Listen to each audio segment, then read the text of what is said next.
네, 초미의 관심 속에 진행됐던 9월 FOMC 회의 결과가 오늘 새벽 발표가 됐습니다. 시장의 예상대로 나오긴 했습니다만 이 통화 정책 관련해서는 몇 가지 새로운 방향들이 제시되기도 했습니다. 자, 오늘은 이 부분 자세하게 이야기 나눠보도록 하겠습니다. 한국경제신문사의 한상춘 논설위원 나오셨습니다. 안녕하세요. 네, 안녕하십니까? 네, 반갑습니다.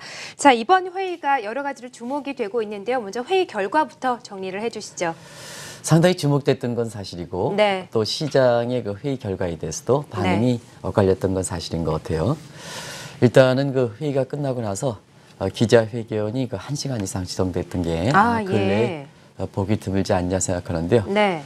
저도 그 방송이 오늘 그 워낙 중요하기 때문에 1시부터 일어나서 원래 방송 원고는 한 3시 반 정도 이렇게 보내겠습니다. 기자회견이 1시간 정도 돼서 아마 뒤늦게 들어서 여기 PD분들을 비롯해서 실무진들이 굉장히 고생들 많이 하셨을 거라고 생각하는데요.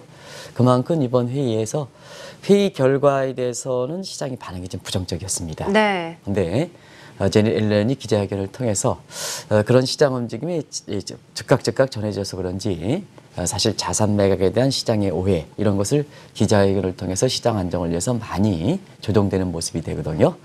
그런 것을 좀 이렇게 자세히 전해드리겠습니다. 일단 회의 결과에 대해서는 당초 예상대로 트럼프가 사실 그 페드를 흔들지 않겠느냐 해서 친통화 정책으로 가지 않겠느냐 해서 많은 그 전문가분들이 경우에 따라서는 자산 매각이 연기되고 그다음에 12월 금리 인상 가능성은 이렇게 사실 그 물 건너가는 게 아니냐 했습니다는 지금 이 앵커께서 말씀을 주시는데 당초 예상대로 나왔다는 것은 결과적으로 페드의 제닛 옐런을 비롯해서 흔들리기에 관계없이 일전에 말씀드린 대로 옐런은 자 입장대로 간다 하는 이런 걸 전체적으로 보여준 대목이 아닌가 이렇게 보고 있습니다.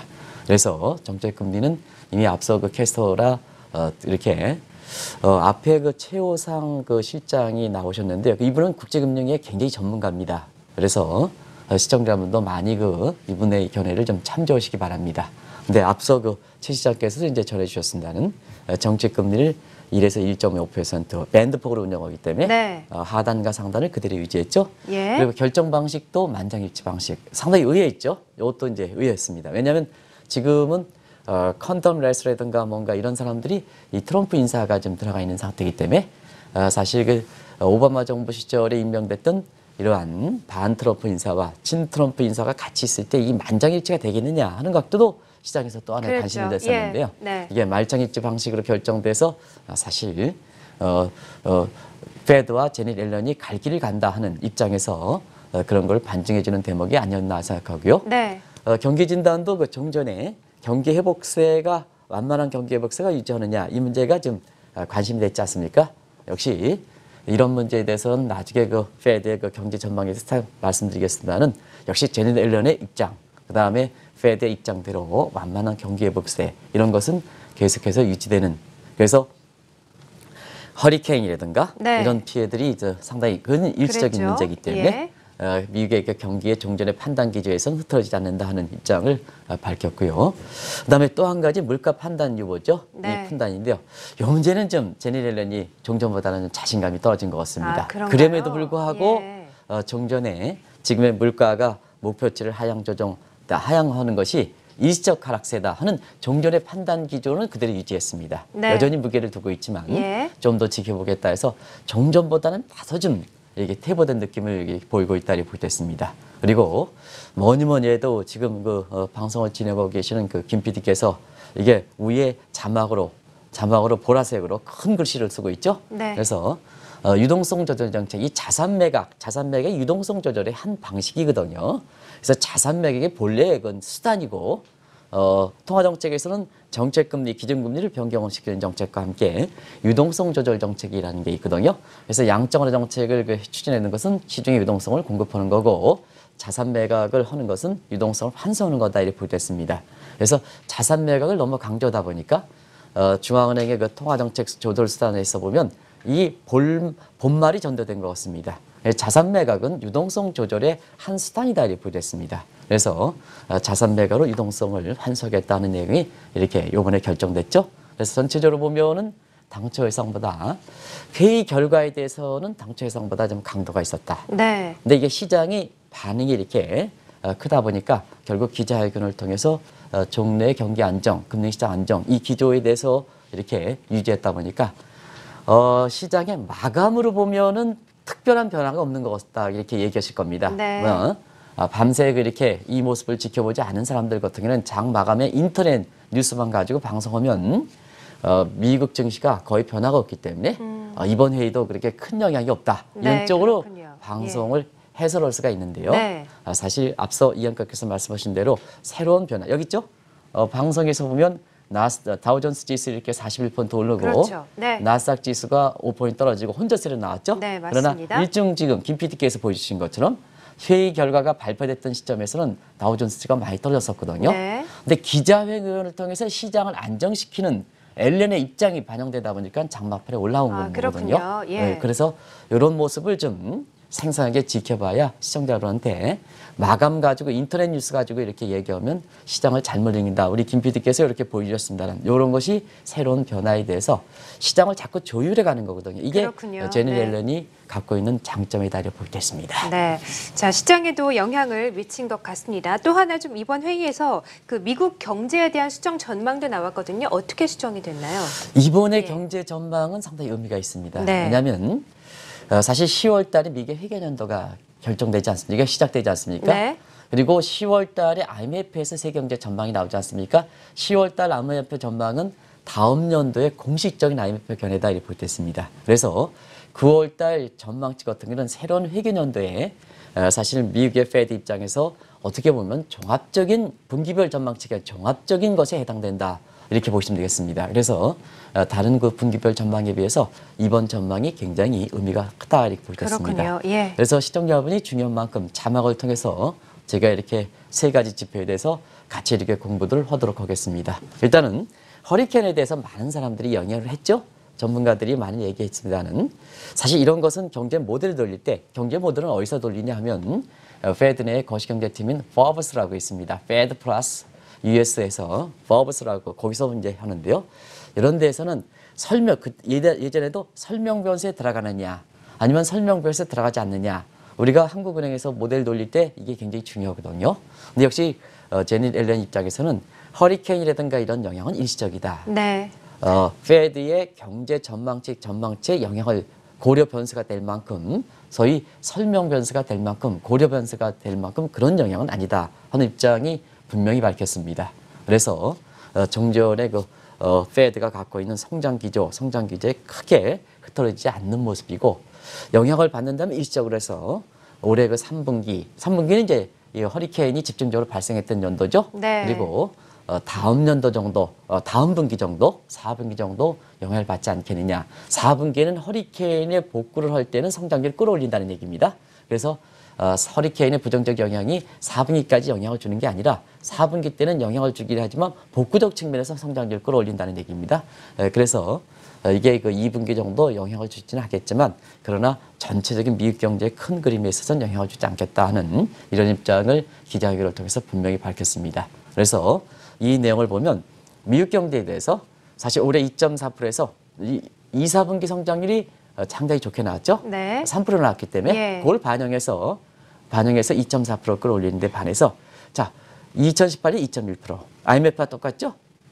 그다음에 2019년 2.0%. 네. 그리고 이례적으로 2020년 전망이 나왔습니다. 여기서 이제 제가 사실 통화정책에서는 금리 인상이 333 전략이기 때문에 3년도만 제가 말씀드렸습니다는 네. 이례적으로 2020년에서 보면 미국 경제 성장 1.8% 떨어뜨렸거든요. 상당히 미국 경제가 그렇게 강한 회복세를 보이진 않는다 이렇게 보시면 되겠습니다.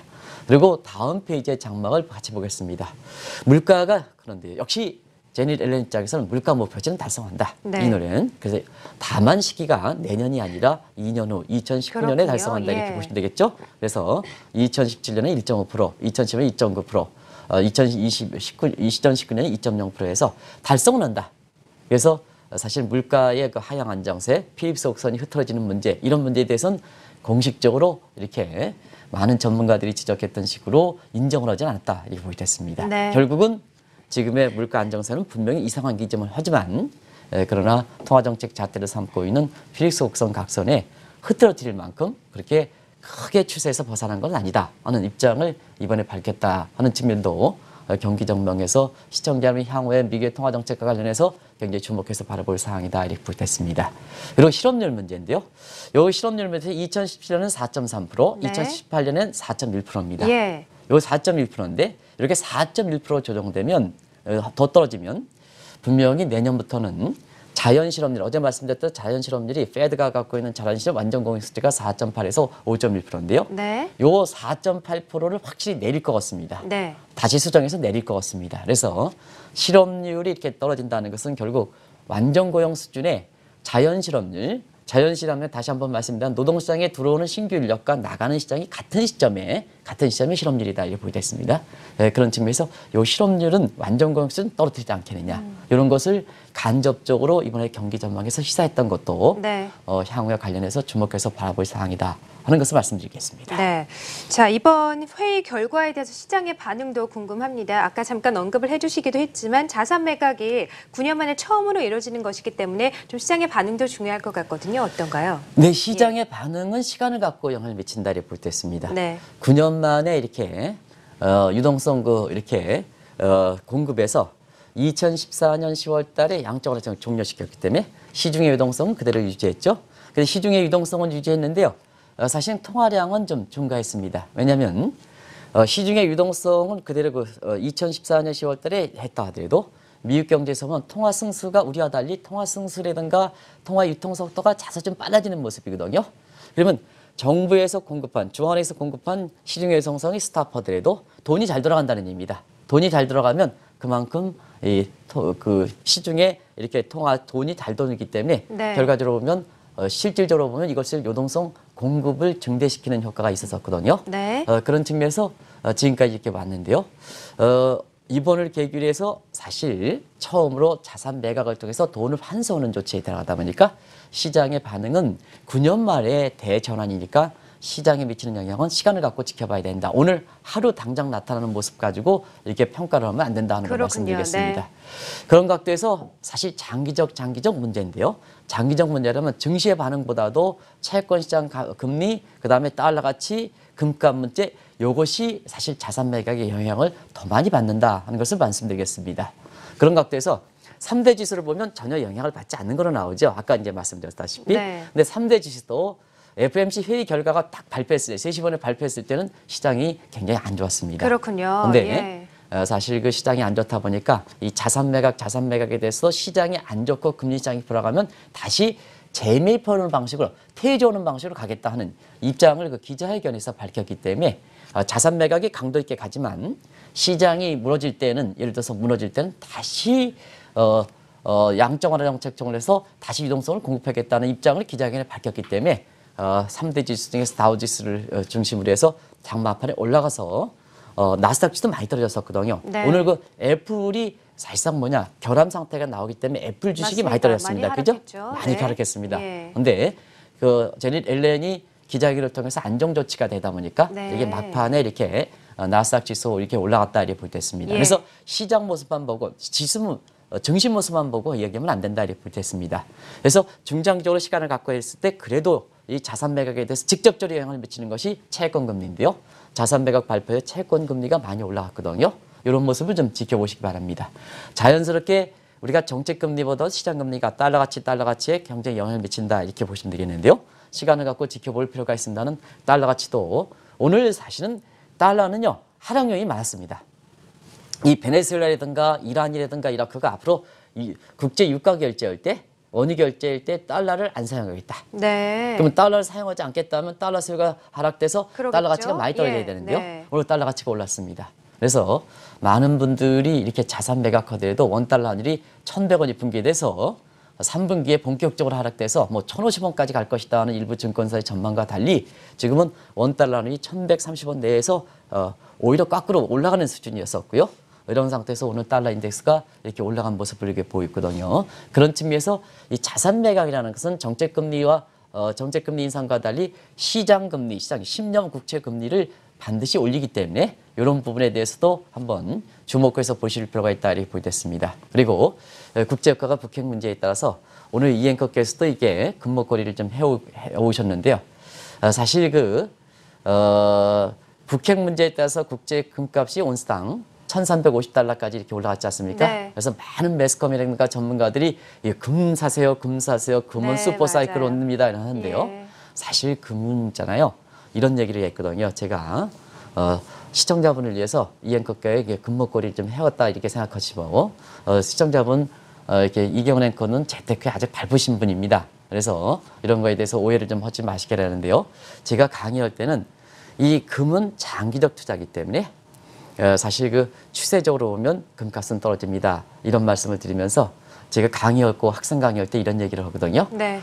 금은 금목걸이 금기어리는 이렇게 사실 이렇게 차고 다닐 때 밖에 나가서 차지 마십사. 왜냐하면 예. 금목걸이 금기어리 차고 나가시면 사실 그 재테크를 못 한다는 것은 당신 혼자뿐만 아니고 금목걸이 금기어리면 많이들한테 재테크를 못 한다는 것을 반증하는 대목이기 때문에 네. 밖에 나가서 차시지 마시기 바랍니다. 이렇게 농담 삼아 얘기하거든요. 예. 근데 오늘 김 PD께서 금값을 좀 보여주시겠습니다는 금값이 지금 어디까지 떨어졌느냐 하면 한때 그 $1,350를 이렇게 육박했던 것이 오늘 1,310달러까지 떨어졌죠. 네, 그래서 그러네요. 그런 상태에서 지금 이렇게 되는데요. 역시 오늘 금값이 이렇게 떨어진 데는 오랜만에 달러 가치가 상승하고 그다음에 금값이 반비례 관계에서 금값이 소폭 하락했다 이렇게 보겠습니다. 네. 여기 전일 대비해서 지금 위에 부분, 요 그래프 말고 전일 대비해서 12.90달러가 떨어졌죠? 예, 네, 전일 대비해서 그렇습니다. 위의 수치입니다. 네. 여기에 떨어져서 지금 이런 모습을 보이고 있다 이렇게 보겠습니다. 그래서 시청자 여러분 자산 매각이니까 국채 문제니까 증권 시장을 보면 이 흐름을 주식 주가 모습을 보면 이 흐름을 이렇게 자산 매각 본질적 문제에 대해서 시장 반응을 읽지 못한다. 그래서 사실 채권 금리를 좀 보셔야 되고 네. 그다음에 채권 금리의 영향을 보는 달러 가치 이런 문제에 영향을 보셔야 된다. 그리고 시장에 미치는 영향, 증시에 미치는 영향은 시간을 갖고 좀 지켜보실 수 있다 하는 것을 말씀드리겠습니다. 네, 알겠습니다. 자, 지금 한상주 위원님과 함께 오늘 새벽 발표된 미국의 FOMC 회의 결과에 대해서 자세하게 이야기를 나눠보고 있습니다. 자, 이번 회의에서 가장 관심이 됐던 것 중에 하나가 자산 매각에 대한 부분이었는데 어떤 정확한 로드맵이 나왔나요? 어떻게 예상이 되시나요? 로드맵이 예. 나왔죠. 네. 일단 전체적인 흐름에 있어서는 일전에 말씀드린 대로 출구 전략에는 로드맵을 갖고 추진한다. 네. 9년 만에 대전환이니까. 예. 그래서 어떻게 보면 사전 시그널 장치에서 보면 2014년 10월 달에 양적으로 종료한 거고 그다음에 두 번째 단계는 금리 인상을 2015년 12월부터 네 차례 걸쳐서 갔죠. 그러다 보니까 이 출구 전략의 목적이 달성하지 못하다 보니까 강도 있는 해당되는 자산 매각 조치를 이제 마지막으로 가져간다 이렇게 볼 때 있습니다. 로드맵 나왔죠. 이렇게 자막을 통해서 이렇게 보겠습니다. 역시 시기와 규모가 중요한데요. 그렇죠. 이번에 네. 시기가 다 나왔죠. 예, 맞습니다. 다음 달부터 추진한다. 시기가 네, 나왔고 예. 그다음에 매월 100억 달러 정도 회수하는데요. 네. 여기서 보면 국채가 60억 달러, 그다음에 MBS 모기증권이 40억 달러 해서 이 문제도 좀 정리해 드리겠습니다.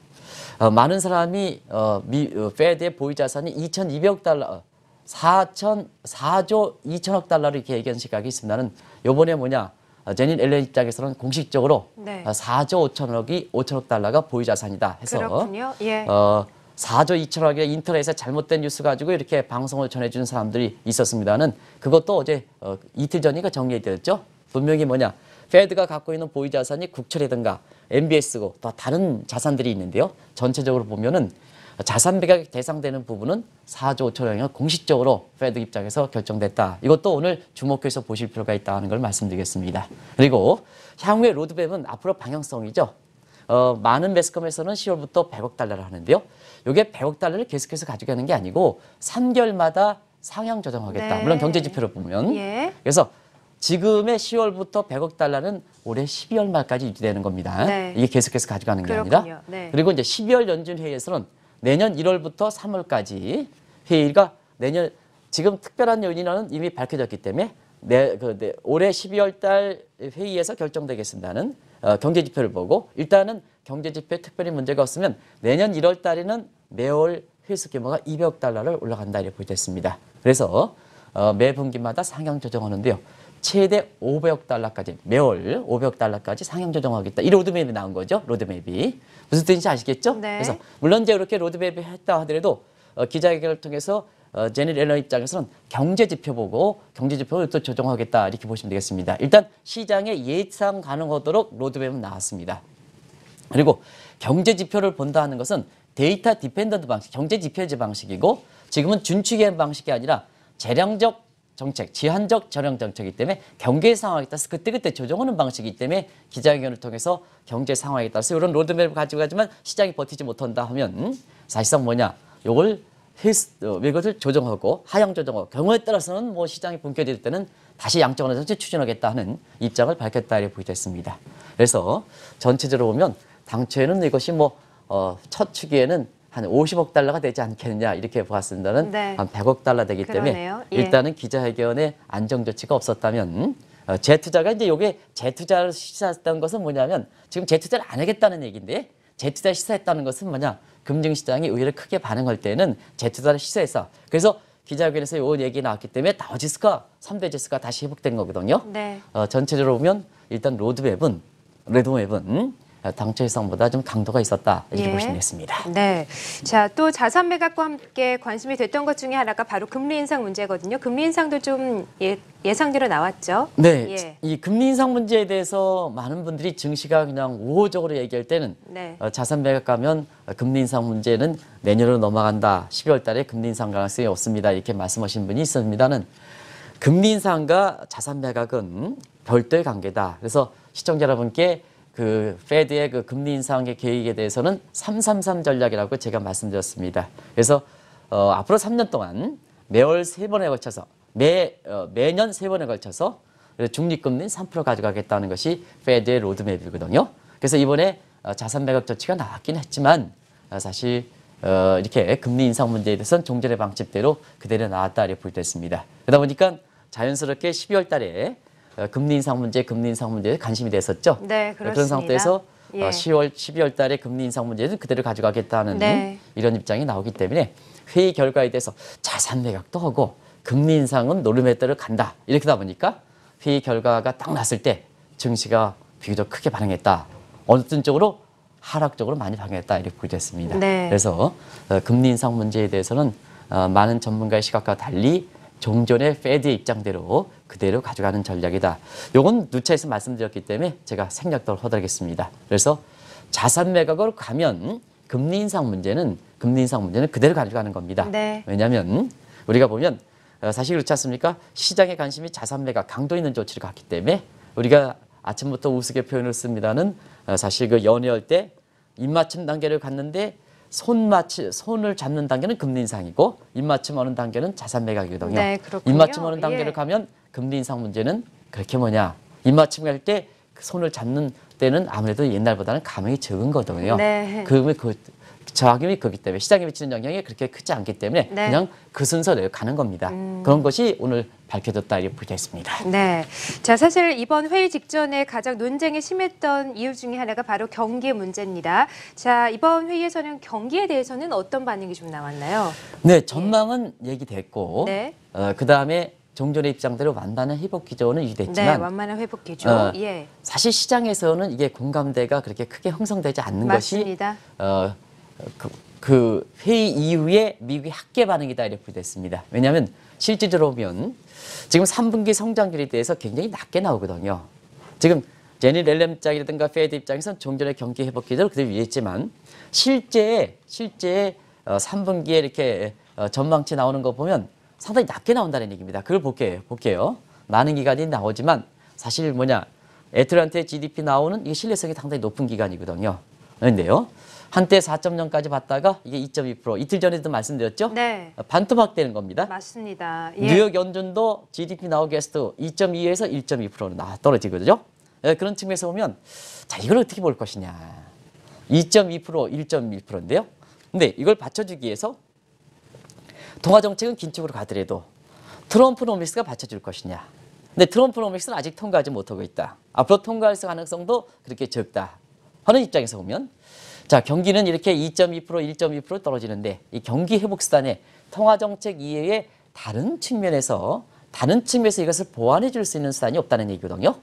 그런 것이기 때문에 페드가 뭐냐, 이번 회의 전에도 미국의 경기에 대해서 미국 경제가 재둔화되고 경우에 따라서는 트럼프 인사대로 이렇게 채워진다면 완화적인 통화정책, 소위 많은 전문가들이 얘기했처럼 비둘기적인 성향으로 가지 않겠느냐. 네. 이런 쪽으로 이렇게 봤습니다. 제갈 예. 길을 갖지 않습니까? 네. 그래서 이 페드의 이렇게 경기 논쟁 지라에도 불구하고 또 오늘 사실 그 새로운 회계 연도에 맞춰지는 어떻게 보면 분기별 전망에서 가장 중요한 9월의 수정 전망치를 종전의 유지대로 그대로 나누에도 불구하고 지금 뭐냐면 시장에서 받아들이지 않는 분위기다 이렇게 됐습니다. 결과적으로 보면 이번에 페드가 경기 논쟁 부분에서 상당히 진화하려고 노력하긴 했습니다는 실질적으로 보면 이 경기 논쟁은 시간이 가면 갈수록 이렇게 가속화되지 않겠냐 이렇게 보고 있거든요. 네. 그런 각도에서 향후의 통화정책 관련해서 많은 이번이 확정되는 것보다는 변화 가능성이 있다. 그래서 기자회견에서도 유일하게 있잖아요. 오늘 기자회견 내용들을 제가 지켜봤는데요. 네. 경기 성장률 문제도 앞으로 경제 상황에 따라서 이걸 전제 조건을 했고요. 물가도 얘기했으면 물가도 경기 상황에 따라서 그다음에 실업률도 경기 상황에 따라서 유독히 지금 향후의 그 경기 문제에 대해서 자꾸 제니 옐런도 자신감 없는 입장을 보이고 있는 상태거든요. 예, 네. 그렇기 때문에 이번에 지난 노력에도 불구하고 또 종전에 완만한 경기 회복세 유지한데도 불구하고 사실 실질적으로 예상치가 너무 낮다는 점. 네. 그다음에 제니 옐런도 기자회견을 통해서 자꾸 그런 그 향후의 경제 상황에 따라서 요거를 종전의 기자회견과 같이 이례적으로 길게 했고 단서를 많이 달았기 때문에 경기 문제는 계속된 논쟁이 되지 않겠나 이렇게 보는 시각이 회의가 끝나고 또 일정 시간 한 2시간 이상 2시간 정도 반영됐던 이렇게 장내 시장과 장외 시장에서 지금까지 나왔던 이런 학계라든가 월가의 반응이다 이렇게 볼 때 있습니다. 네, 자 경기뿐만이 아니라 물가에 대해서도 좀 논쟁이 있었던 것 같은데요. 인플레이션과 또 필립스 곡선에 대해서도 최근 논란이 좀 많이 되고 있습니다. 워낙 이 문제는 관심이 그렇죠? 됐었죠. 네. 아마 이은커께서도 방송을 진행하면서 많은 분들이 그 얘기를 했던 거로 맞습니다. 이렇게 아는데요. 네. 그런 만큼 사실상 이것이 기자회견을 통해선 기자들이 많은 이렇게 이 문제에 대해서 질문이 있었고 또 제니 옐런도 이 기자회견 1시간 정도 이렇게 진행됐던 내용 중에 물가 문제, 또 필립스 곡선 문제. 그래서 물가 문제가 얘기했다는 것은 필립스 곡선 문제거든요. 그런 측면에서 이 문제에 대해서 많이 할애된다는 것도 그만큼 논쟁이 심해졌던 것. 또 제니 옐런이 통화정책 잣대를 삼았던 부분에 대해서는 상당히 근거가 약한 상태에서 본인이 추진하는 것이 완전히 물 건너갈 수 있는 이런 소지이기 때문에 굉장히 신중하게 이 문제에 대해 다뤄졌다 이렇게 보겠습니다. 네. 아시겠습니다는 필립스 곡선이 왜 중요했느냐? 필립스선이 왜 중요했느냐 하면 이게 2012년서부터 예. 페드의 페드의 목표가 달라졌기 때문에 그렇습니다.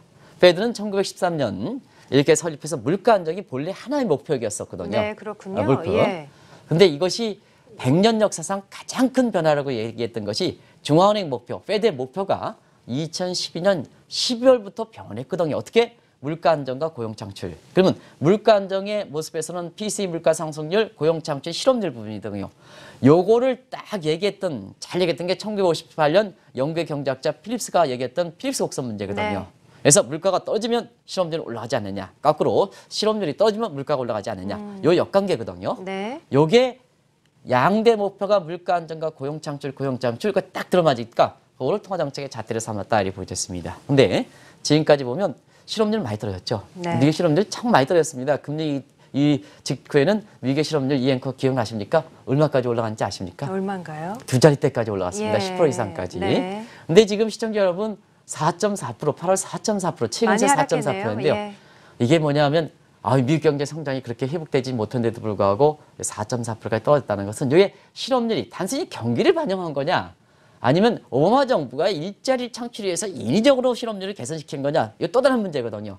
시장의 경기 문제를 생각해서 시장의 경기가 잘 돼서 산업의 자연스러운 시장의 모습에서 인력 수요가 증가해서 실업률이 이렇게 떨어졌다면 오케이 그러면 물가는 올라간다. 근데 인위적으로 눌러버리면 사실 경기 상황이 반영하지 못하는 측면이기 때문에 오히려 실업률 떨어지는 것이 정상이 아니고 이게 좀 비정상이지 않느냐. 이런 문제거든요. 네, 그래서 그렇군요. 그건 관계를 나타내는 것이 실업률이 자연 실업률 상단 4.4%로 오랫동안 했는데 물가가 예. 올라가거든요. 네. 원래 GDP 갭상으로 보면 이게 사실상 실업률을 보면 자연 실업률 밑에 실업률이 이렇게 떨어지면 GDP 갭상으로 보면 인플레 갭이 나와야 되거든요. 인플레 갭이라는 건 뭐냐면 잠재 성장률에 비해서 실제 성장이 높고 놓고 거기에서 GDP 갭 싸면 디맨드 풀 사이에서 물가가 올라가서 물가가 올라가야지 실업률이 떨어지는데 물가가 올라가는 필립스 각성이 형성되는 거거든요. 근데 경제 성장률은 올라가지 못하고 있거든요. 그러면 GDP 갭상에서 보면 지금 미국의 실업률이 2.5% 이렇게 본다. 뭐 2.3%, 2.5% 본다 하더라도 지금 뭐냐 GDP 갭상으로 보면 지금 인플레 갭이 발생하지 않은 상태거든요. 네. 그럼 이게 일시적 현상이냐? 근데 오랫동안 났다는 얘기입니다. 오랫동안. 그러다 보니까 미국의 학계에 레이 서머스 같은 미국의 하버드의 교수라든가 이런 사람들이 근본적으로 제닛 옐런과 버냉케정이 세웠던 통화정책의 잣대 금리 인상 문제라든가 자산 매각 가져갈 때 근거로 삼았던 이 필립스 곡선 문제가 사실상 뭐냐? 이거 떨어진 게 아니냐? 그래서 메버리지 곡선이라든가 이런 게 다른 참고 지표가 들어와야 되는 거 아니냐? 이런 쪽의 얘기가 날랐었거든요. 근데 이 문제도 역시 종전에 지금의 물가가 목표치보다 밑에 떨어졌다 하는 이런 입장에서는 제닛 옐런이 일시적으로 하락세다 하는 입장을 했고 당초 퇴색되긴 했지만 2% 달성한다. 언젠데 종전에는 2018년인데 2019년으로 종전만 조금만 연장이 되는 거다. 그래서 종전의 입장을 하는데요. 역시 이 문제에 대해서 그렇게 제닛 옐런이 이렇게 얘기했습니다는 학계라든가 월가의 공감대를 느끼지 못하는 상태거든요. 그렇군요. 그래서 오늘 네. 기자회견을 통해서 많이 이 문제가 얘기됐다 이렇게 보겠습니다. 네. 자, 이번 FOMC 회의 결과를 놓고 잠시 후에 한국은행과 기획재정부에서도 잇따라 대책회의를 열 예정이라고 하는데요. 어떤 보완책이 있으면 좋을까요? 한 말씀 해주시죠. 네. 네. 사실 이번 회의는 자산 매각이라는 부분을 네. 예견됐기 때문에 예. 종전과다른 것은 한국은행도 또 기획재정부도 대책회의를 하는 것입니다. 그렇죠. 9년 만에 큰 변화니까 네. 9년 만에 큰 변화니까 한국은행에서 또 나름대로 금융안정정책회의를 8시에 계획되고 있는 걸 알고 있고요. 기획재정부도 거시경제안정회의 이런 것도 곧바로 이렇게 진행되는 걸로 알고 있습니다.